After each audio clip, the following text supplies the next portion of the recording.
Duha din ni kabuk atong nahalin karon mga boss, kani gyud nagtapad kani atong Honda Click gipalit nilang ma'am, ibayaran day nila pagkakita nilang sino pagkaayo. Napo day usa ka buyer ato pero natimingan gyud sila gyud nakauna ni mo nagipatistingan ato ni boss ug okay ba. So par wag ni problema taon ning driver kay kailara po ni nato. Wapo pa sa kani atong motor gihatag kay stock batanan nya mileage na napa sa 5,000 nya original pag yun na siya tanan mo ni wapo pa kayo wag itat sa sinaw pa kayo. Video call na lang po ni si sir kay murag di pa man ni sa kaari dere hinigumpulit lang daw niya pohon.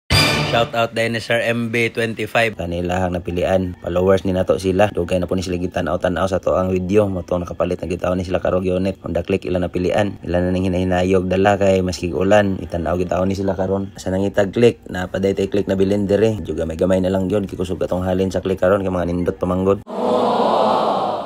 Hinahinay na kuno sila. Karon ako tay bayar sa atong Suzuki Smash diri na po din sila sir sa una kay ni suroy-suroy lang kay nakanaw lang sila motor karon nakapalit na gid sila kani 2024 nga model 3 years registrado all stock gawa sa ligid gamay pero bag-o pa kay na kay tanawon. So nice.